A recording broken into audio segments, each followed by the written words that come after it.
오늘부터 엘리야의 생애라는 좀 새로운 시리즈를 시작을 하려고 합니다. 열왕기상 17장부터 열왕기하 2장까지 진행이 될 텐데, 작년에 제가 그 교리 설교를 시작을 하면서 2년이면은 충분히 커버하겠다 생각을 했는데 그렇지 않더라고요. 너무 많은 양이고, 그래서 올해 들어서 이제 남은 기간 동안 제가 이 교리 설교를 어차피 다 할 수 없을 것 같고 3분의 1 정도도 다 못할 것 같아요. 그래서 중요한 것만 뽑아서 진행은 하겠습니다만은, 그러면서 임마누엘 교회 이 남은 기간 동안에 필요한 말씀이 무엇일까 생각하면서 새로운 시리즈를 하나 진행하도록 하겠습니다. 오늘 본문 말씀은 열왕기상 17장 1절 말씀 한 절입니다. 열왕기상 17장 1절, 구약성경 545페이지. 자, 찾으셔서 자리에서 일어나셔서 우리 한 목소리로 다 같이 함께 읽도록 하겠습니다. 열왕기상 17장 1절입니다. 다 같이 읽습니다. 시작. 길르앗에 우거하는 자 중에 디셉 사람 엘리야가 아합에게 말하되, 내가 섬기는 이스라엘의 하나님 여호와께서 살아계심을 두고 맹세하노니 내 말이 없으면 수년 동안 비도 이슬도 있지 아니하리라 하니라. 아멘. 자리에 앉으시고요. 우리 간단하게 기도하고 말씀을 나누도록 하겠습니다. 하나님 아버지, 은혜를 감사합니다. 새해를 맞고 벌써 한 달이 훌쩍 지나가고 참 유수같이 흘러가는 이 세월의 흐름 속에서 오늘 저희들이 우리 하나님을 바라보면서 우리의 삶을 돌아보고 우리를 또 지켜주시고 인도하시는 하나님의 뜻을 묵상하면서 귀한 말씀을 새롭게 시작합니다. 오늘부터 시작되는 이 새로운 말씀의 시리즈 위에 주님이 축복해 주시고, 특별히 성령의 충만함으로 전하는 자와 듣는 모든 회중들이 한 마음 한 뜻이 되어서 말씀 속에 깊이 담길 수 있는 복된 시간 되게 하여 주시옵소서. 특별히 여호와 하나님의 주신 말씀을 온전하게 순종할 수 있는 이 한 해가 되도록 저희들의 눈과 귀와 마음이 열리고, 또 말씀에 따라서 우리의 모든 구체적인 삶의 일상이 변화되는 놀라운 하나님의 축복을 체험하게 하여 주시옵소서. 이 시간 말씀 앞에 겸손히 저희들이 함께 마음을 모읍니다. 주의 성령으로 우리를 조명하셔서 그 말씀의 깊은 진리를 길어낼 수 있는 아름다운 시간 되도록 인도해 주시옵소서. 예수 그리스도의 이름으로 간절히 기도드립니다. 아멘. 오래전 한국에서 군 생활을 할 때 저는 공병대에서 군복무를 했기 때문에 3년 동안 총 대신에 삽자루를 잡고 군 생활을 했습니다. 그러다 보니까 같이 군 생활을 해도 전투병과에서 복무를 하셨던 분들에 비하면 별로 힘들지 않았지만, 그래도 역시 군 생활은 힘들었습니다. 그 중에 이제 제가 제일 힘들게 경험했던 것은 1년에 한 번씩 치러야 하는 유격 훈련이라는 훈련이었어요. 이 후방에서 총 잡지 않고 삽자루 가지고 군 생활을 하는 우리들이다 보니까 이제 그 유격 훈련하는 일주일 동안에 아주 호된 훈련을 하게 되는데, 그 기간에 그 모든 그 훈련이 저는 아주 참 힘들게 지금도 기억에 생생합니다. 그 유격 훈련 그 과정 속에는 밤중에 산을 넘어가는 과정이 꼭 그 안에 있었습니다. 낮에 가야 될 행선지를 미리 보여주고 5명, 6명씩 1개조씩 조를 편성해서 그 조별로 저녁이 되면 어둑어둑해질 때 이제 출발을 시키는 것이죠. 근데 이게 말처럼 쉬운 일이 아니었어요. 특별히 그 밤중이, 그 훈련이 그 금음대에 이 달빛이 거의 없는 그 캄캄한 그 밤에 걸리게 되면 그야말로 아무것도 안 보이는 캄캄한 밤중에 산을 넘어가야 합니다. 위험하기도 하죠. 잘못하면 굴러 떨어져서 다칠 수도 있고 말이죠. 이렇게 보면 하늘과 맞닿은 그 산의 능선만 희미하게 보일 뿐이지 전혀 보이지가 않는 거예요. 숲인데다가. 그러니까 바로 앞에 보이는 발 앞에 길만 마치 그 시각장애인이 걸어가듯이 그렇게 천천히 걸어가야 되고, 근데 그러다가도 가는 방향을 잘못 잡게 되면 앞에 가는 사람이 가니까 다 따라가게 되는데, 그렇게 되면 이제 아침이 되면 집결 장소에 다 모여서 집결을 해야 되는데 어떤 조는 저쪽 산에 가 있고 저쪽 산에 가 있고, 그래서 결국은 호되게 이제 두드려 맞고 또 이제 괴로움을 당하는 그런 일을 겪게 되죠. 저는 그때 그 교관이, 훈련시키는 교관이 어떻게 캄캄한 밤에 자기 길을 찾아서 갈 수 있는가 하는 한 가지 그 요령을 가르쳐 준 것이 지금까지도 생각이 납니다. 길이 안 보이고 앞이 안 보이는 캄캄한 밤중에 나침반처럼 방향을 잡아주는 것이 하나 있어요. 북극성이죠. 하늘의 그 많은 별들 가운데 이 북극성은, 다른 별들은 시간이 지나면서 방향이 바뀌고 자리가 바뀝니다. 움직이죠.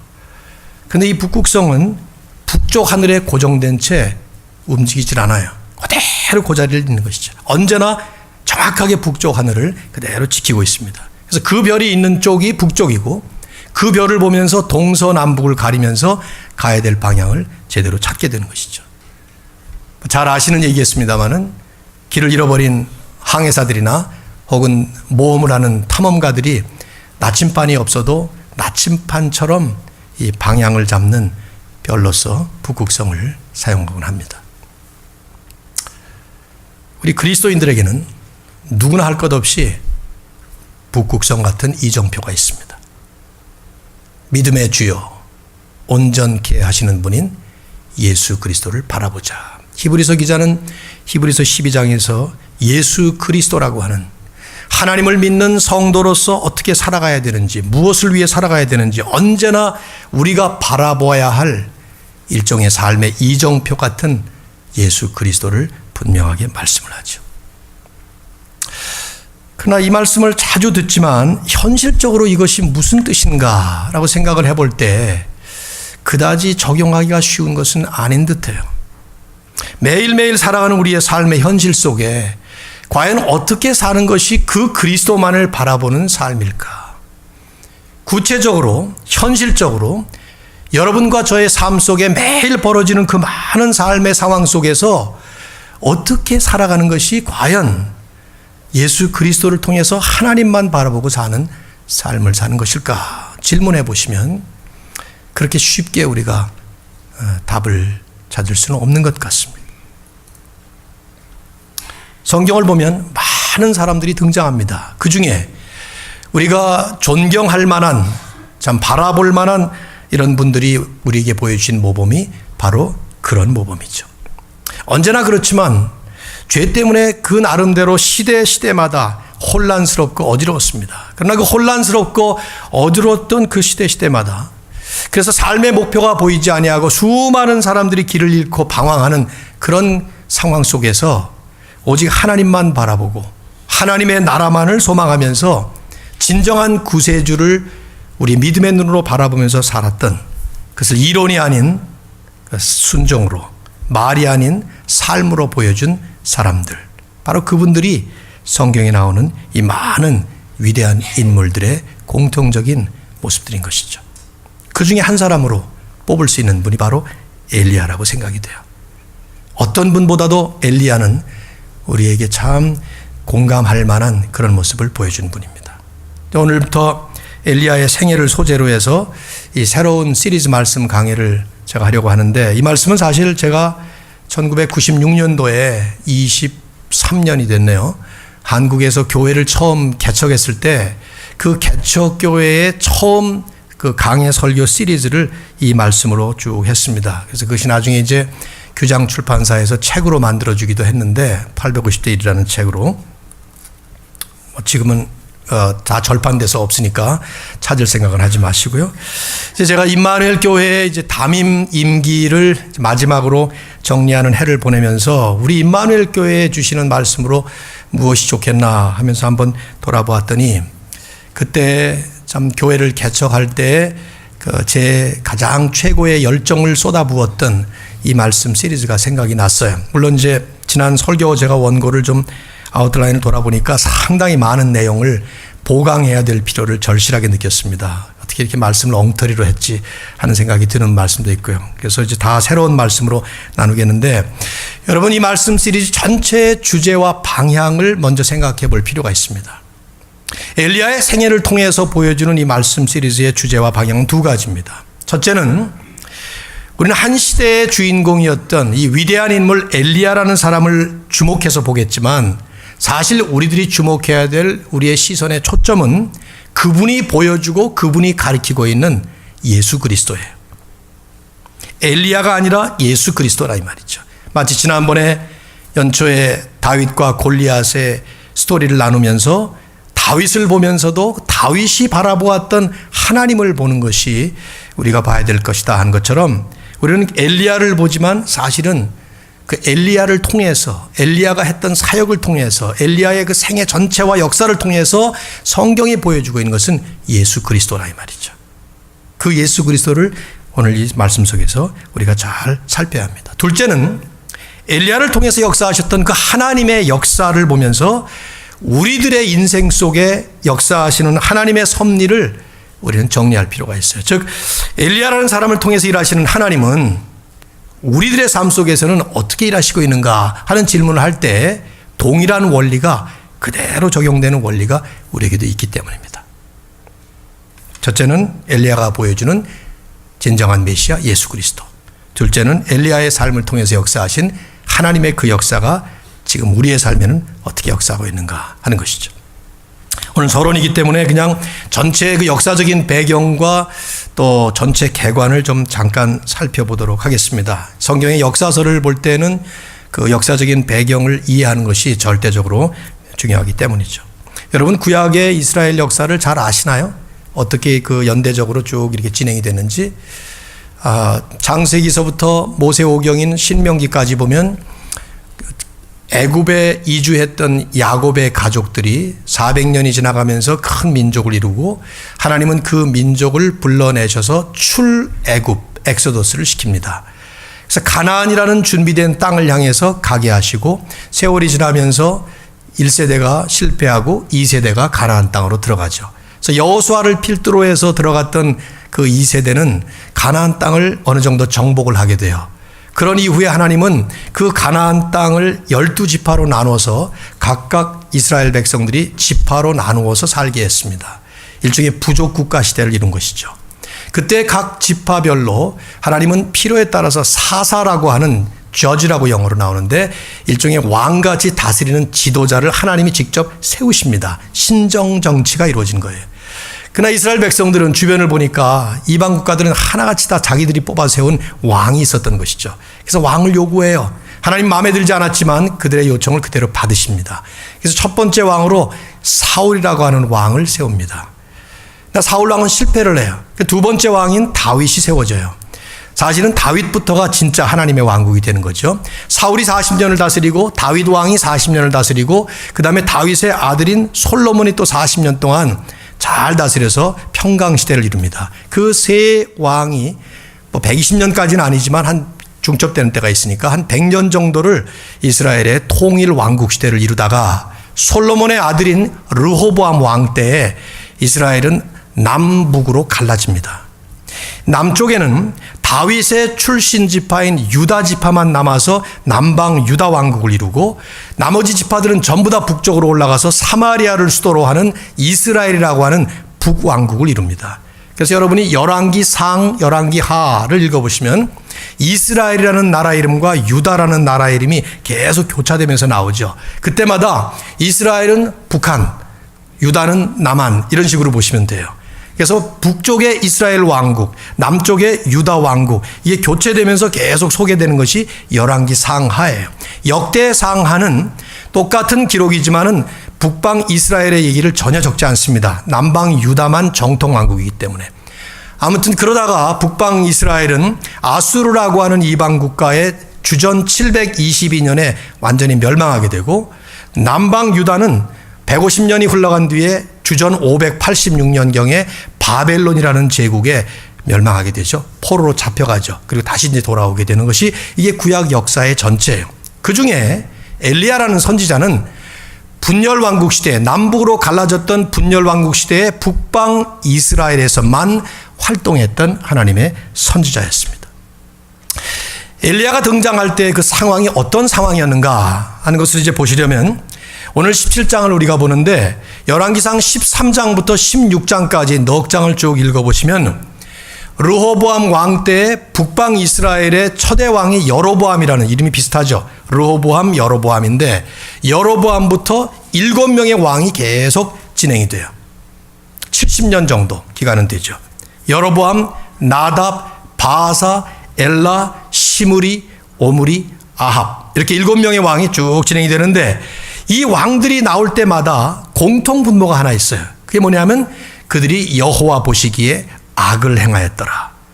남방 유다에는 역사적으로 히스기야라든가 요시야라든가 뭐 이런 좋은 왕들이 있었습니다. 일시적이나마 선한 일을 했던 왕들이 있지만 북방 이스라엘의 19명의 왕들은 하나같이 전부 다 극악무도한 악인들이었습니다.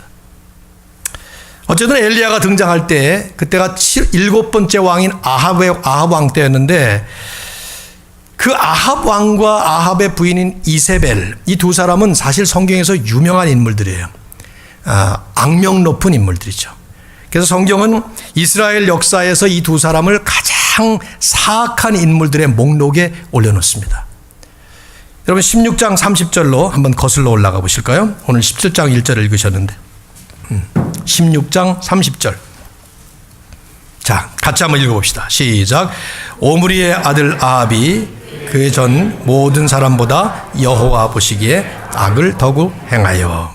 그러니까 그 앞에 나오는 6명의 왕들보다 이 아합은 더 악한 일을 했다 이 말이에요. 그러니까 그 중에 제일 악한 왕이었다 그 말이죠. 나중에 보시면 여러분이 아시겠습니다만 그의 부인인 이세벨이라고 하는 사람은 자기 출신인 시돈이라고 하는 이방 국가에서 시집을 왔는데 바알 우상을 수입해서 들여옵니다. 그리고 모든 이스라엘 백성들이 그 우상을 숭배하도록 했던 장본인이었어요.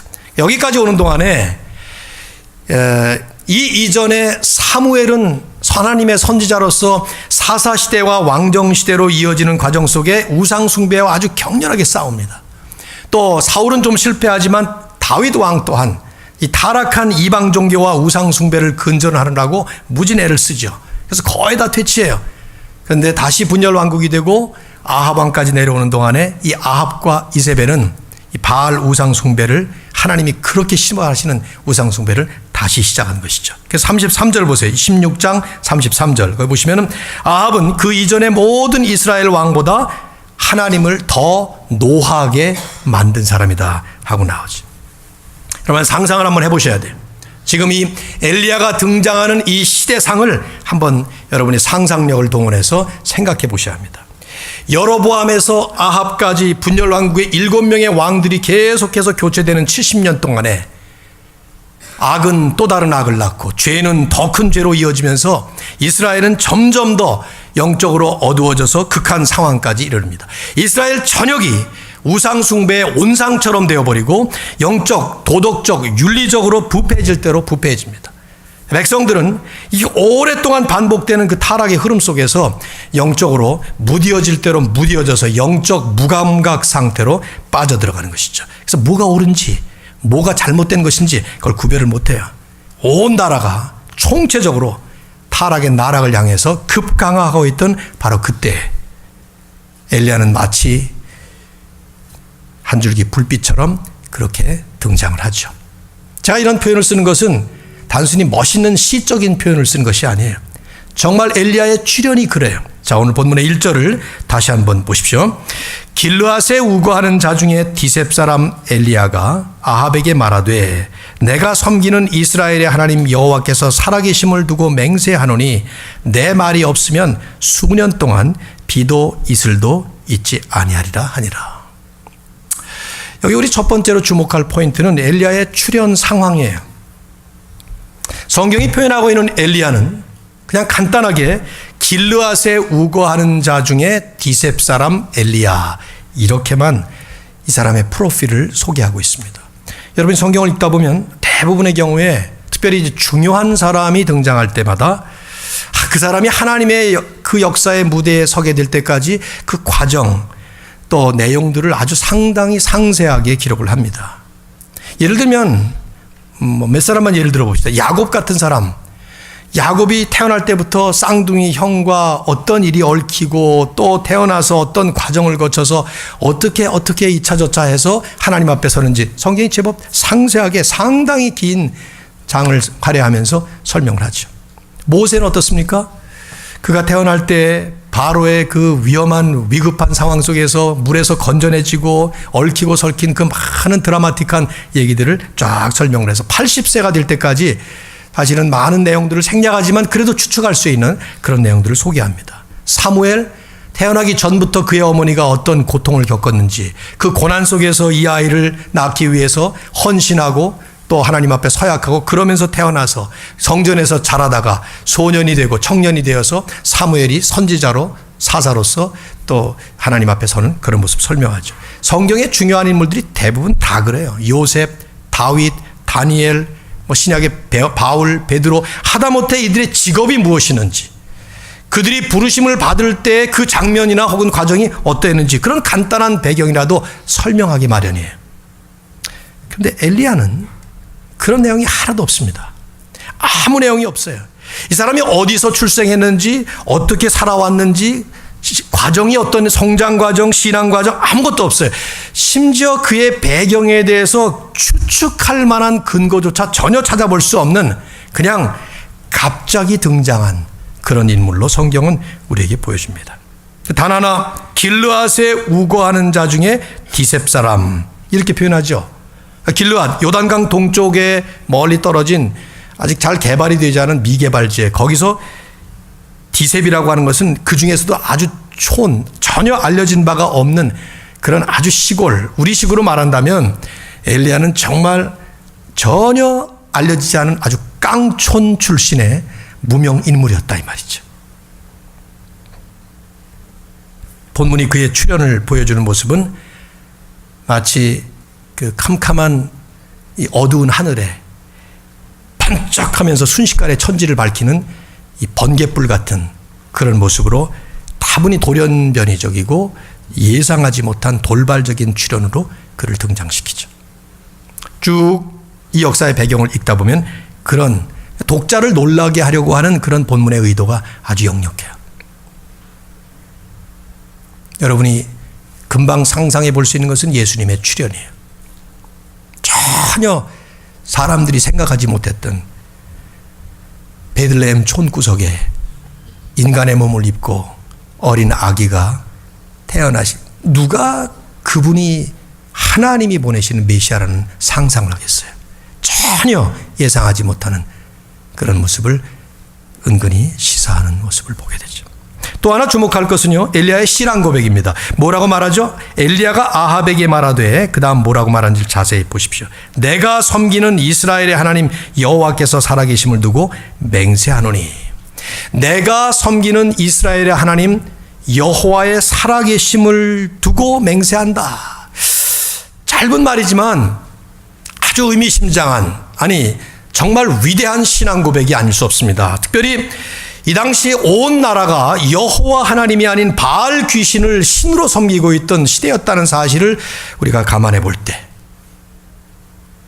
아니 여호와 하나님이 마치 죽은 신처럼, 그래서 거짓 우상들에게 무시되고 조롱되고 있었던 시대였다는 점을 우리들이 고려해 볼 때, 그리고 왕비 이세벨이 이미 하나님의 선지자들을 찾는 족족 모조리 잡아서 죽이고 있었던 때라는 점을 숙고해 볼 때, 이 고백은 위대한 고백이 아닐 수 없어요.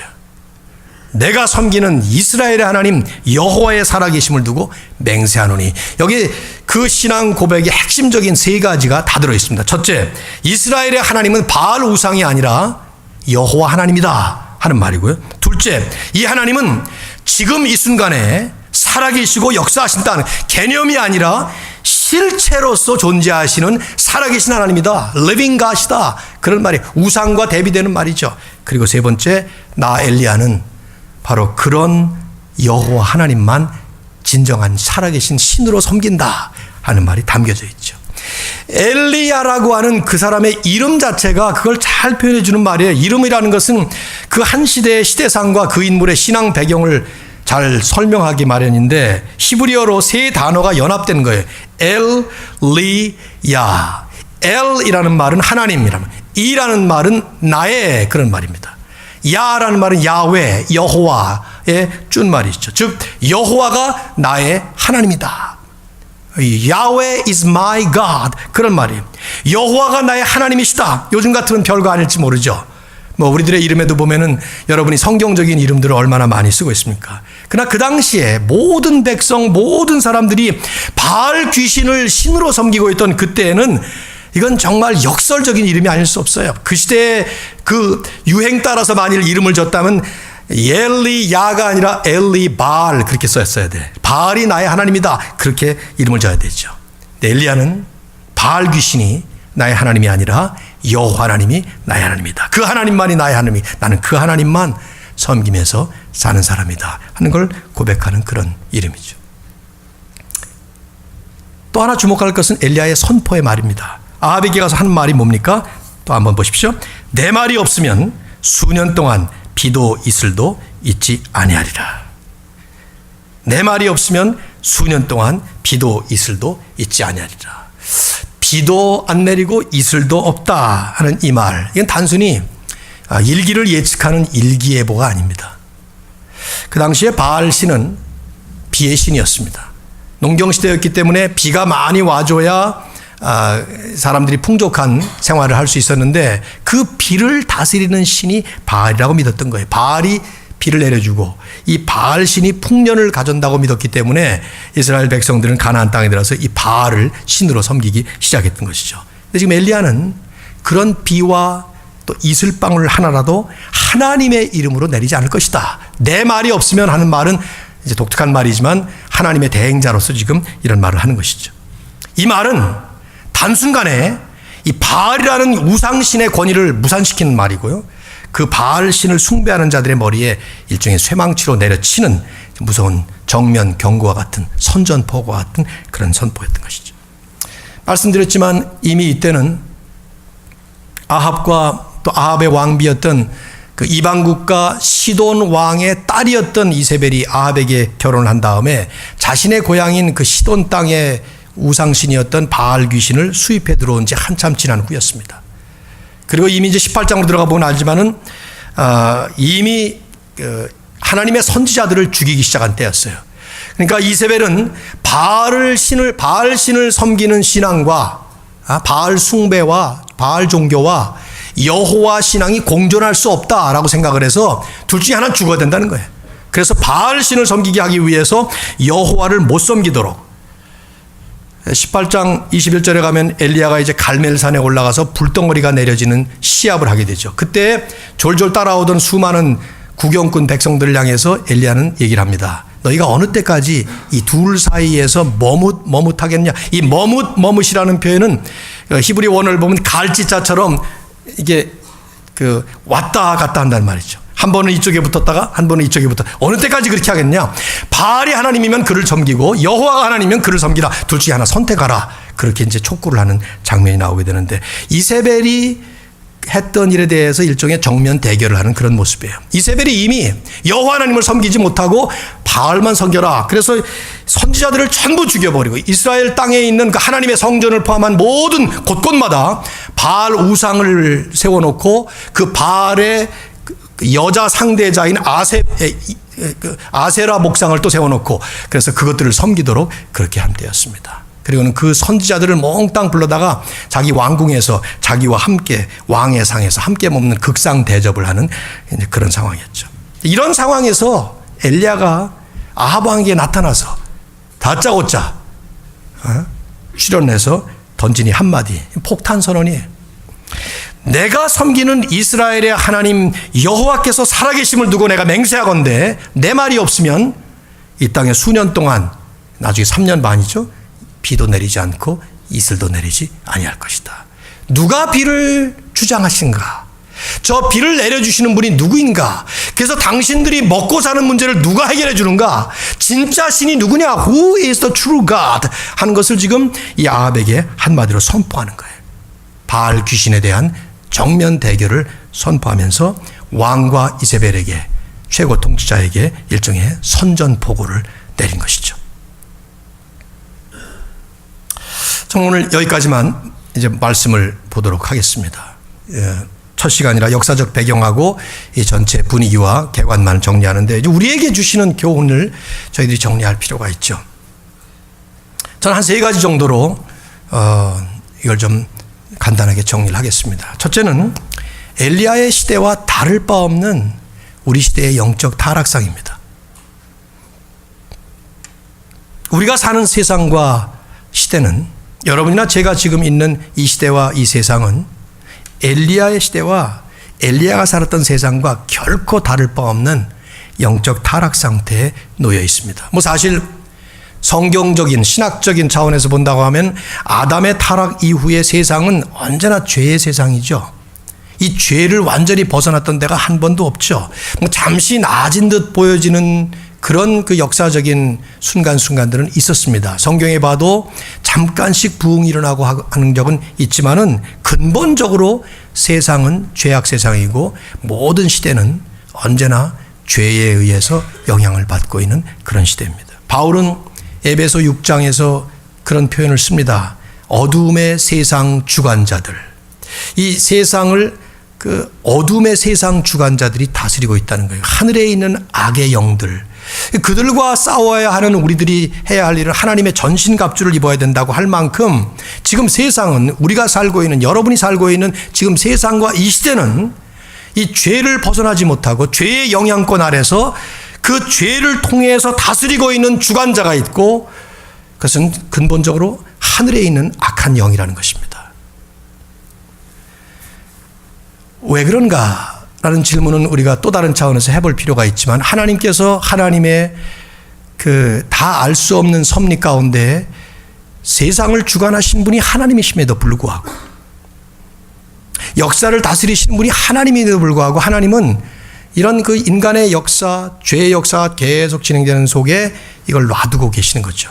요한계시록에 보면 이걸 상징적으로 잠시 풀어놨다 하는 표현을 쓰게 되는데요. 나중에 마지막에 모든 세상과 역사의 주인이시는 예수 그리스도께서 오셔서 하나님의 그 역사의 종말을 고하시고 대심판을 일으키시고 하나님 나라의 완성을 일으키시는 그 재림이 이루어질 때까지 이건 계속 진행될 거예요. 그 과정 속에 우리는 내가 살고 있는 시대와 내가 살고 있는 이 세상이 영적으로 어떤 모습을 가진 것인가 하는 것을 면밀하게 아주 분명하게 깨닫고 살아야 될 필요가 절실히 있는 것입니다. 바울은 고린도후서 4장 4절에서 이런 표현을 썼어요. 이 세상의 신이 The God of this world 혹은 어떤 영어 성경은 The God of this age 이 시대의 신이 그런 표현을 썼어요. 바울 시대를 얘기하는 건데 그걸 우리에게 적용할 수 있죠.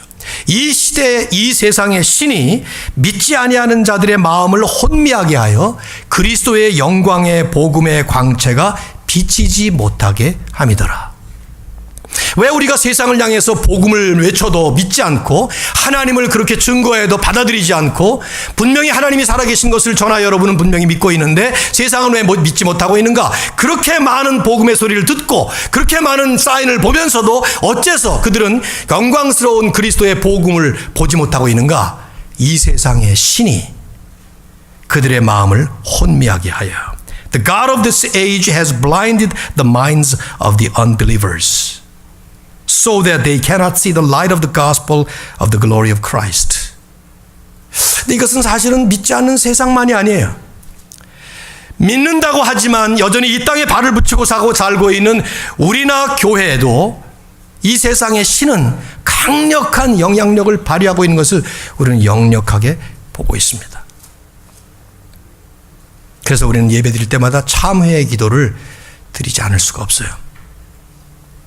그리고 교회는 어느 순간에도 완성된 교회의 모습으로 착각할 것이 아니라 계속 거듭나야 되는, 계속 트랜스포메이션을 거쳐가야 되는 그런 여지가 있다는 것을 늘 살펴봐야 합니다. 저나 여러분이나 오늘날 교회의 모습을 보면서 얼마나 탄식을 많이 합니까? 우리의 모습을 보면서 얼마나 탄식을 하고 다른 교회의 모습을 보면서 얼마나 탄식할 일들이 많이 있습니까? 그냥 왜 그렇습니까?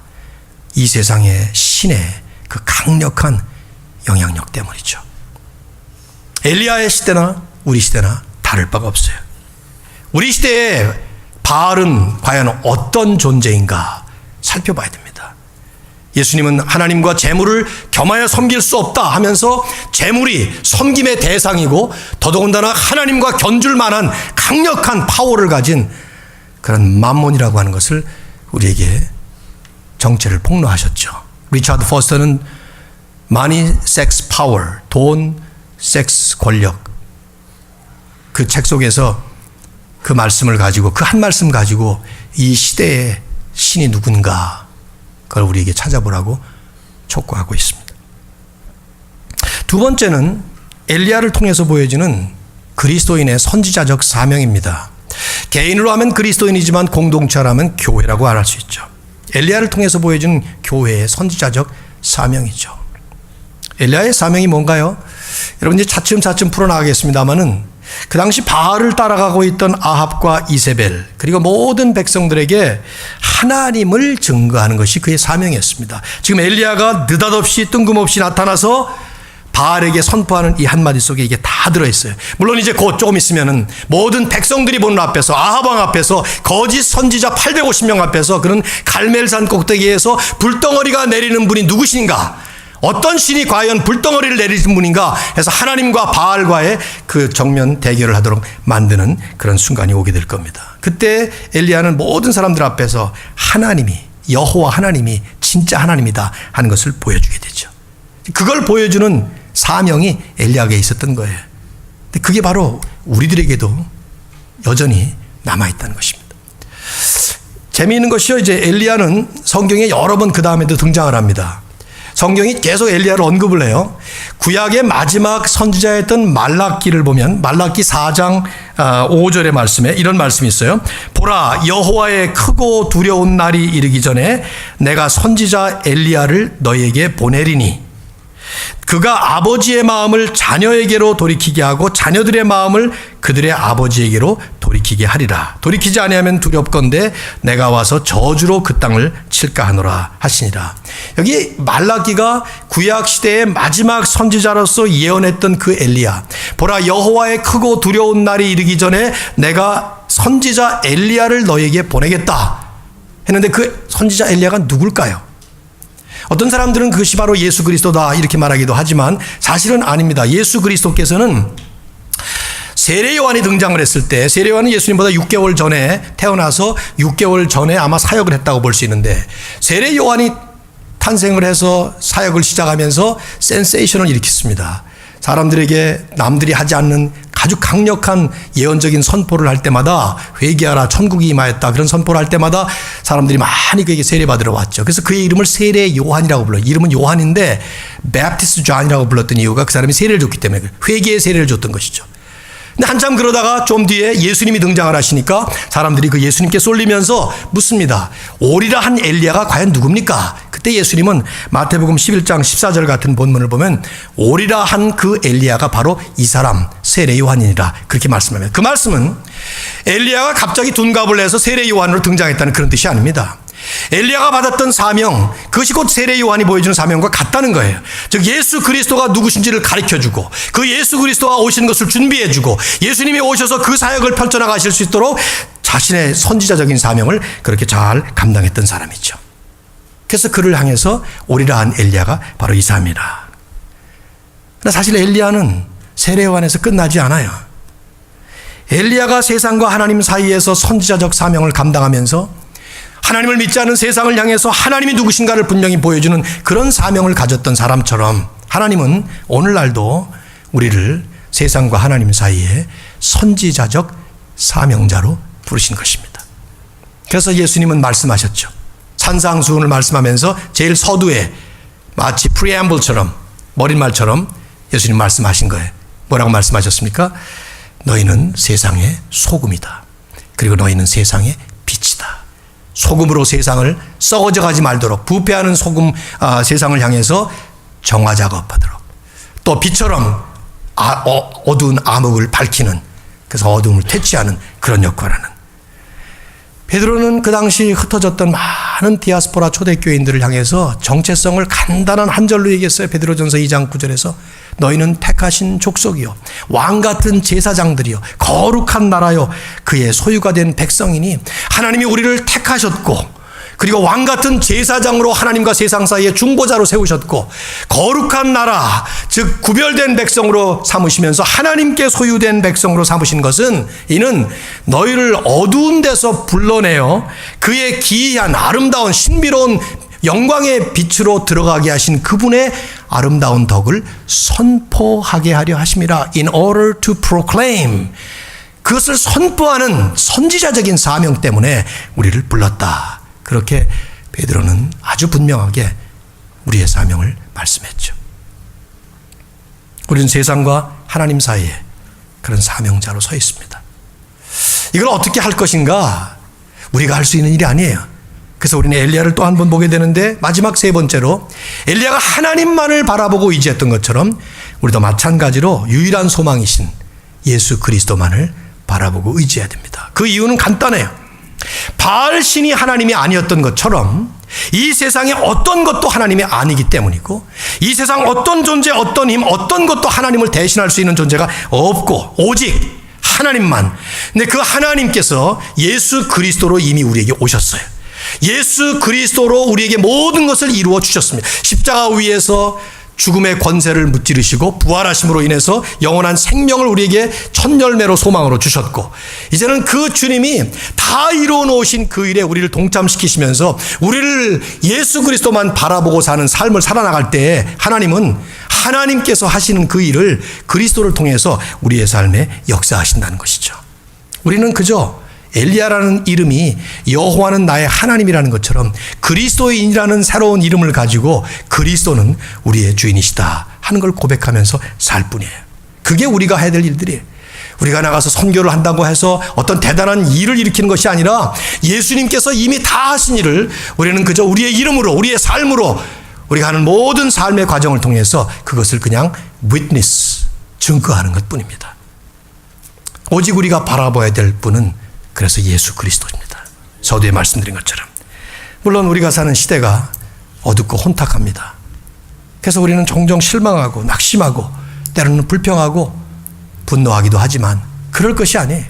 시대를 탓하거나 이 어두운 세상을 향해서 바라보면서 실망할 것이 아니라 여전히 영광스러운 주님을 바라보면서 우리는 소망을 가져야 합니다. 이게 지역교회, 이 땅에 세워진 우리 모든 지역교회가 바라봐야 될 삶의 목표예요. 우리의 목표는 그리스도에게 있어요.